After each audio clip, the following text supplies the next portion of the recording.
India news Haryana में स्वागत है आपका। मैं हूं आपके साथ हैदर। सीधे लिए चलते हैं हरियाणा विधानसभा, जहां मानसून सत्र का आखिरी दिन है और कार्रवाई जारी है। कोई काम नहीं कहते कि मटेरियल नहीं है, तार नहीं आते, कोई भी प्रतिक्रिया सरकार की ऐसी नहीं है मेवात के प्रति जो सही तरह से बताई जा सके। मेरा क्वेश्चन ये है कि जिन गांवों में जगमग का पूरा काम हो चुका, मंत्री जी, क्या उन गांवों को कब तक, साथ में जो ढाणियां हैं हम उनकी भी बात रखते हैं, जो ढाणियां हैं उनके लिए भी हम जब सरकार के पास जाते हैं तो सरकार कहती है कि इनका डिपॉजिट एस्टीमेट तैयार कराओ तब मिलेगी। अब ये बताइए, गरीब आदमी जो ढाणियों में रहते हैं वो कहां से पैसे जमा करा के लाइट लेंगे?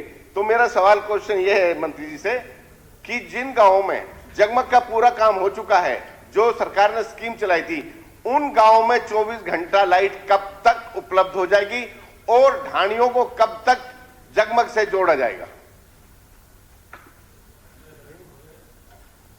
जो सवाल कर रहे हैं मोहम्मद खान जी, हरियाणा में अब तक, क्योंकि पहले ये डिपार्टमेंट सीएम साहब पे था पिछले 5 साल से, 3 साल से 2.5 साल से मेरे पास है। मैं नहीं कह रहा, Nirmala Sitharaman finance minister government of India की, उन्होंने सब चीफ मिनिस्टर्स वीसी पे थे, उन्होंने ये कहा था, I congratulate Haryana chief minister government of Haryana for performing much better and will send a team from the central government to study the management of Haryana power system। हमारे 5628 गांव ऑन रिकॉर्ड है, कोई रिकॉर्ड पे जो कह रहा हूँ मैं गलत नहीं कह रहा। 5628 गांव टोटल जो है 6703 गांव है। हो सकता है आपके गांव कुछ उसमें आते हो, मैं माननीय सदस्य जी से कहूँगा कि वो कुछ ऐसे गाँव है तो मेरे नोटिस में लाएं। और हर जगह हम, मेरे ख्याल में जो 5 बार हमने साइमल्टेनियसली रेड करे, 500 की टीमें, 4-4 हज़ार आदमी, उसके बाद हमारा लाइन लॉस जो है वो घट के 31.17 से ये अभी 13.46 पे आ गया है। बिल्कुल चोरी बंद हो रही है। जहाँ चोरी कर रहे हैं वहाँ उसको हमें चेक करना पड़ता है, जहाँ मीटर बाहर नहीं निकालने देते वहाँ ये बिजली नहीं जा रही। इस तरीके के काम हो सकते हैं, पर फिर भी कोई सुझाव तो बताओ, मैं करूँगा। दूसरा क्वेश्चन है कि 16 सितंबर 2021 को एडिशनल चीफ सेक्रेटरी साहब नोहू में विजिट की थी तीनों विधायकों के साथ। वहां कुछ ट्रांसफार्मरों का जो आपका शेड्यूल होता है 10 MVA का, उनका भी कहा था कि ये आपके एज पर शेड्यूल लग जाएंगे। और एक सबसे मेन इंपॉर्टेंट जो हमारी दिक्कत है, जो electrification should not be more than 30 metres, कि खंबा जहां से लगता है घर तक, मीटर तक 30 मीटर डोरी से ज्यादा नहीं होना चाहिए, जबकि हमारे मेवात में 300-400 लेकर 400 मीटर तक की डोरी खींच के रखते हैं, जो पूरी प्रॉपर बिजली नहीं मिल सकती। तो मैं ये कहता हूं कि जो आपकी स्कीम है, जो रूल्स है, सरकार इसको कब तक ठीक करने जा रही है? 30 मीटर तक डोरी का घर से लेकर के जो कनेक्शन है कब तक पूरा करेगी, ये और बता दो। वो करेंगे, बाकी सरकार करिए। जहां हमें पोल से दिया जाता है पोल से दिए जाते हैं, जहां हमें केबल दी जाती है केबल भी दी जाती है। कई बार गलियों में ऊंचे नीचे थ्रेड पे मकान बसे हैं, वहाँ ये संभव नहीं होता कि पोल लगाए तो फिर अगले मकान पे तारें लग जाती हैं। तो ये देख के सिचुएशन पे डिपेंड करता है जैसे उसमें। बाकी जो ये पेट ट्रांसफार्मर की बात कर रहे हैं, हमने अभी 500 पेट ट्रांसफार्मर लिए हैं ढाणियों के लिए, वो भी दे रहे हैं। और जब ट्यूबवेल का टाइम चला जाए तो घरों में भी बिजली उससे चलती है, पर कोशिश करेंगे फिर भी हर जगह हम बिजली पहुँचाने की कोशिश करें। श्री प्रवीण का कहा है सर आपने, वो पेट ट्रांसफार्मर आप एग्रीकल्चर के लिए दे रहे हैं, जो आम ढाणियां सर उसके लिए नहीं दे रहे। जो एपी से डीपी आप कर रहे हो, हम उसको चाहते हैं। एग्रीकल्चर से तो आप पेट लगा रहे हो, उसके लिए तो मैं सरकार का धन्यवाद भी करना चाहता हूं कि लगाए हैं आपने मेवात में। मैं ये भी चाहता हूं कि जिस ढाणियों में कोई ट्रांसफार्मर नहीं है, उनके लिए अलग से कोई स्कीम बना के डिपॉजिट एस्टीमेट ना देके उन गरीब आदमियों को भी रिलीफ मिले, उनको भी बिजली घर तक पहुंचे। और कुछ ट्रांसफार्मर हमारे XLP केबल की वजह से रुके हुए हैं, वो केबल भी हमारे स्टोर में उपलब्ध करा दी जाए तो और जो ट्रांसफार्मर बंद है वो भी चालू किए जा सकते हैं। धन्यवाद। जहाँ ढाणियों में लोग ज्यादा चले गए, मैं आदमपुर हल्के का एक बता रहा हूँ। आज सदनपुर एक बड़ा गांव है जिसमें आधे से ज्यादा गांव ढाणियों में चले गए, गांव में नहीं रहते। तो ऐसे लिए संभव नहीं है कि एक ढाणी को गवर्नमेंट का बहुत पैसा लगता है, पर हम फिर भी कोशिश करेंगे कि 1 किलोमीटर तक इसे दे दिया जाए। Shri Praveen Dagar ji. Sir 46। Sir answer is laid on the.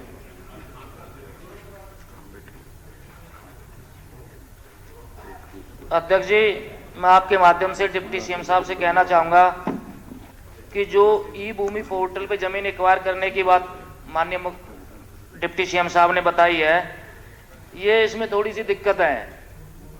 मैंने मुख्यमंत्री जी से भी बात की थी और अपने जो हमारे HSIDC के उच्च अधिकारी हैं, सीएम साहब ने उनकी ड्यूटी भी लगाई थी कि और ऑप्शन कोई देख करके, अगर और ऑप्शन है तुम्हारे पास तो एक नक्शा है मेरे पास, मैंने PSCM वी उमाशंकर जी को दिया था जी। एक अपना पुराना हाईवे है, उसके पास DND रोड निकल रहा है जी, और ये इंटरचेंज को जो अपना KMP और मुंबई बड़ौदा रोड, इन दोनों को जोड़ रहा है। तो वहां से भी एक ऑप्शन है डिप्टी सीएम साहब, अगर उसका सर्वे करा लिया जाए तो वहां पे जमीन एक्वायर की जरूरत नहीं पड़ेगी।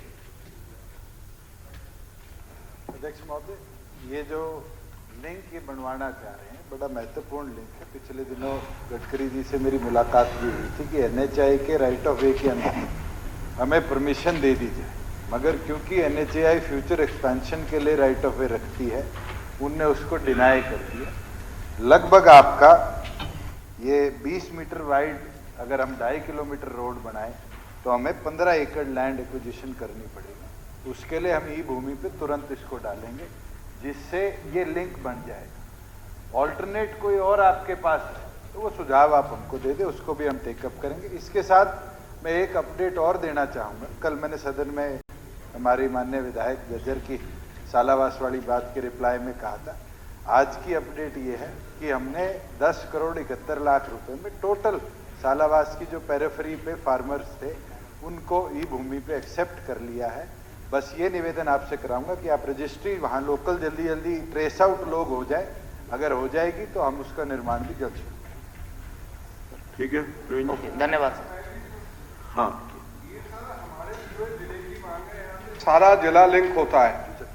दिल्ली बड़ौदा रोड जो बॉम्बे बड़ौदा रोड चल रहा है, सारा जिला से लिंक होता है। इसलिए मेरा भी अनुरोध है कि इसकी भूमि का इंतजाम करके इस रोड से हमारे पूरे जिले को लाभ मिलेगा। ठीक है, धन्यवाद। अध्यक्ष महोदय, तीनों एक्सप्रेसवेज का जंक्शन जहां बन रहा है उससे हमारे स्टेट हाईवे को हम कनेक्ट करेंगे, तो हमारे वहां पर उद्योग और अलग चीजें महत्वपूर्णता के साथ जुड़ेगी, उसको प्रायोरिटी पे लेके चलेंगे।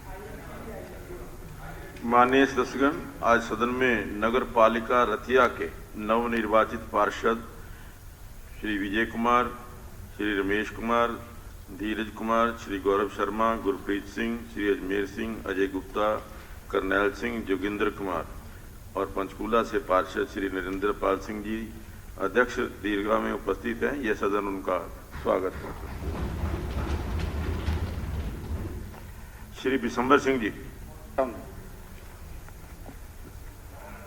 अध्यक्ष महोदय, माननीय सदस्य ने जो प्रश्न पूछा उसका कै भाग का उत्तर है। हाँ श्रीमान जी, माननीय मुख्यमंत्री जी ने 12 जून 2022 को रोहतक के अंदर ये घोषणा की थी कि केंद्र के तर्ज पर क्लास 1 व क्लास 2 के अधिकारियों को आरक्षण दिया जाएगा, और इसके ख भाग का उत्तर है कि केंद्रीय अधिसूचना एवं प्रासंगिक निर्णय के अनुसार पदोन्नति में आरक्षण प्रदान करने के लिए जो माननीय मुख्यमंत्री जी ने घोषणा की थी उसमें AG की राय ली जाएगी। अगर AG की राय पॉजिटिव आती है तो उसके बाद एक कमेटी बनाई जाएगी और वो कमेटी कैडर वाइज देखेगी किस कैडर में कितना शॉर्टफॉल है, उसी के हिसाब से कमेटी का जो निर्णय आएगा उस हिसाब से कार्रवाई करेंगे। माननीय अध्यक्ष जी, सबसे पहले तो मैं माननीय मुख्यमंत्री जी का आपके माध्यम से धन्यवाद करना चाहूँगा, क्योंकि एक ऐतिहासिक फैसला 12 जून 2022 को माननीय मुख्यमंत्री जी ने लिया। तो मैं आपके माध्यम से थोड़ा अध्यक्ष जी भी पूछना चाहूँगा, एक समय सीमा का आश्वासन दिया जाए, क्योंकि हम जनता के बीच में जाते हैं तो जनता हमारे से पूछती है। मैं आश्वासन चाहूँगा आपके माध्यम से अध्यक्ष। AG हरियाणा की राय आने के बाद 3 महीने के अंदर हम ये कमेटी बना दें। रावता जी।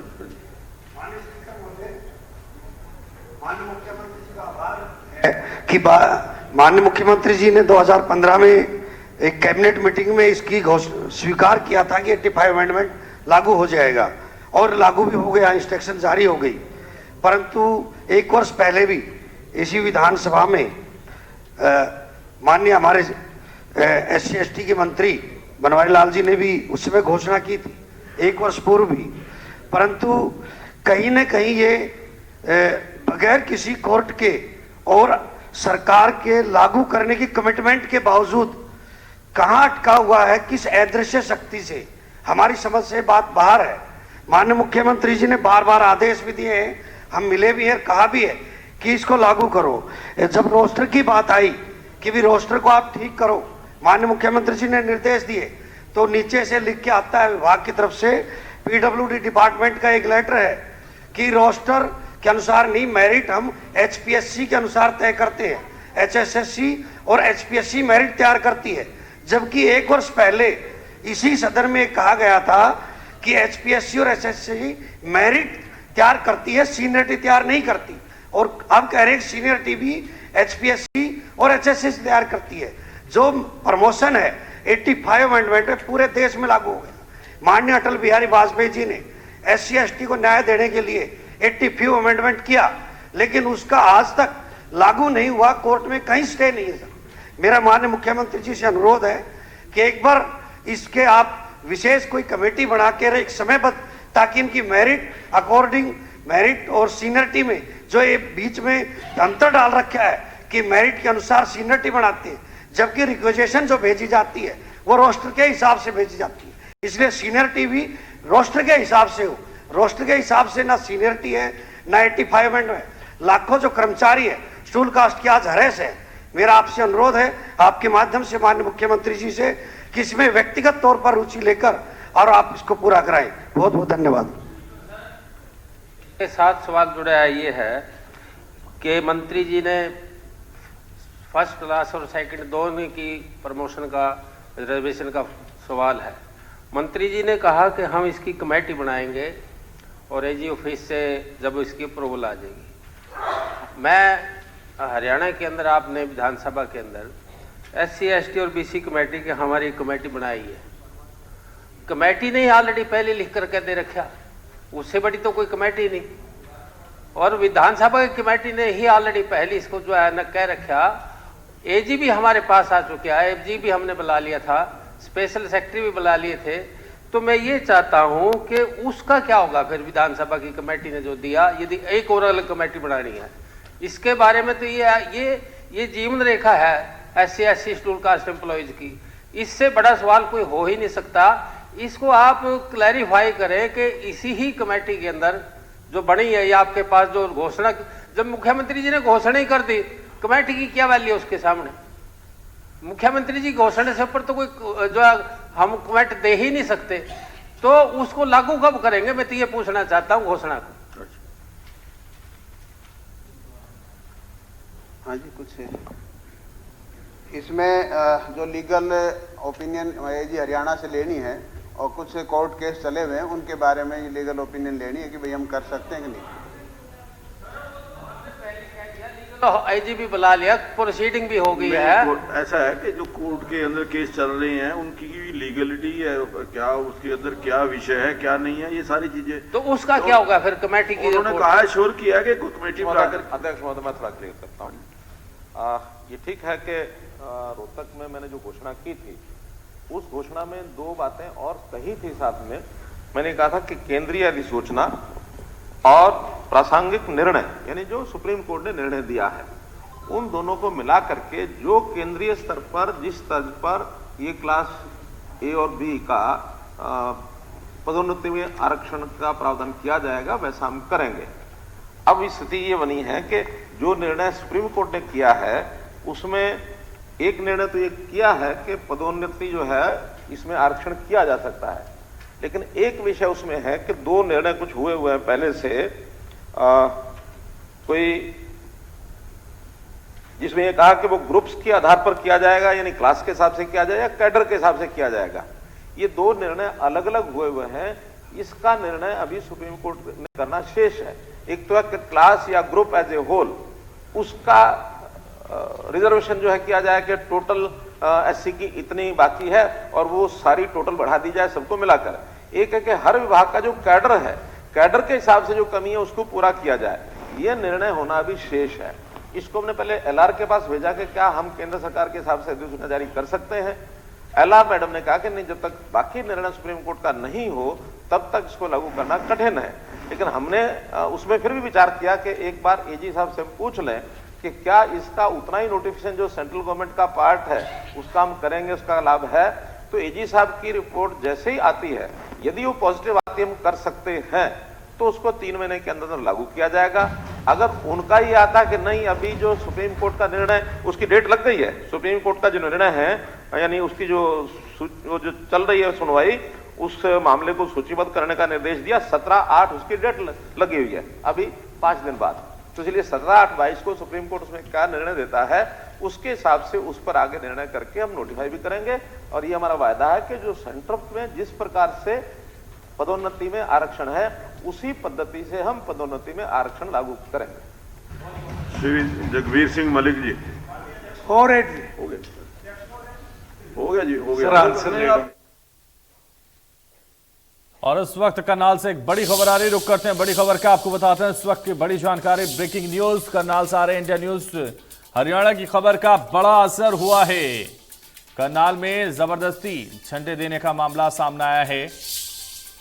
डिपो धारक की सप्लाई तुरंत प्रभाव से निलंबित की गई है। तो करनाल से बड़ी खबर, इंडिया न्यूज हरियाणा की खबर का बड़ा असर हुआ है, जहां करनाल में जबरदस्ती झंडे देने का मामला सामने आया है। डिपो धारक की सप्लाई तुरंत प्रभाव से निलंबित कर दी गई है। पीडीएस कंट्रोल ऑर्डर 2009 के तहत दिनेश कुमार पर एक्शन हुआ है। कार्ड धारकों को जबरदस्ती झंडे देने की थी शिकायत। तो ये बड़ी जानकारी।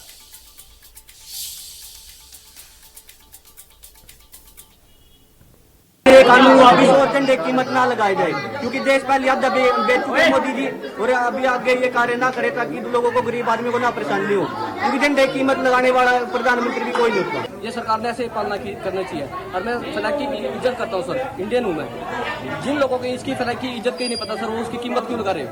चढ़वाए राशन कार्ड पर चढ़वा का गई, पूरे पैसे लेकर आए थे हम, 125 लेवाई हमारे राशन के, वहाँ पूरे लेकर आए, यू राशन पर लिख रखे 20 रुपये भाई फेर देंगे मिलने पर। देखिए, इच्छा से कोई भी ले सकता है तिरंगा। 15 अगस्त के बाद बचे झंडे होंगे वापस। और डिपो धारक की सप्लाई तुरंत निलंबित की गई है। इंडिया न्यूज की खबर का बड़ा असर हुआ है। कार्ड धारकों को जबरदस्ती झंडे देने की शिकायत हुई थी। सरकार ने अधिकारियों को स्पष्ट निर्देश दिए हैं। पीडीएस सेंटर के तिरंगे जनता की सुविधा के लिए हैं। स्वेच्छा से कोई भी तिरंगा ले सकता है। 15 अगस्त के बाद बचे झंडे वापस होंगे। और एक बार फिर आपको विधानसभा की कार्रवाई में लिए चलते हैं।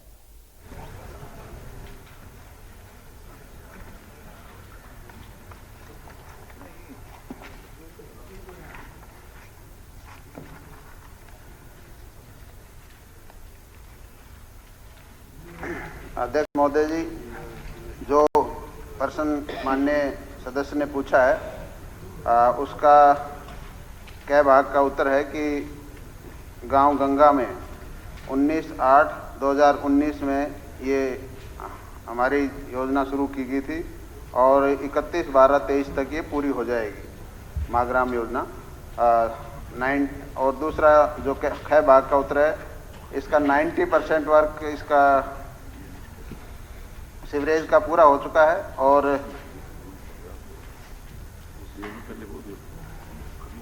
सीवरेज का कंप्लीट हो चुका है। इसका construction sewerage treatment plant under, इसका टेंडर होगा। बाकी के जो एसटीपी बनना है उस एसटीपी का टेंडर 1/9/2022 को करेंगे।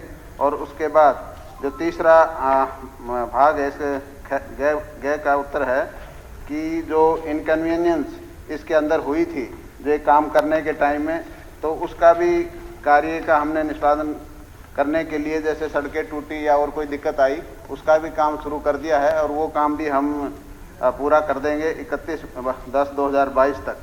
तो ये 3 इनके सवाल थे। अध्यक्ष महोदय, जैसे इन्होंने कहा भी कि अगस्त 2019 में महाग्राम योजना के तहत गांव गंगा का काम शुरू हुआ था। उस समय आश्वासन था तकरीबन 18 महीनों में काम पूरा कर दिया जाएगा। उसके बाद मैं एस्टिमेट कमेटी का भी सदस्य था, तो मुझे एस्टिमेट कमेटी के अंदर भी लिखित में भी ये आश्वासन मिला कि 2021 की जो 31/12/2021 तक ये काम पूरा कर दिया जाएगा। आज हम अगस्त 2022 के अंदर खड़े हैं। इन्होंने खुद भी माना एसटीपी अभी तक नहीं बनाया गया। जो नहर को वाटर वर्क से जोड़ा जाना था वो अभी तक नहर को वाटर वर्क से जोड़ा नहीं गया।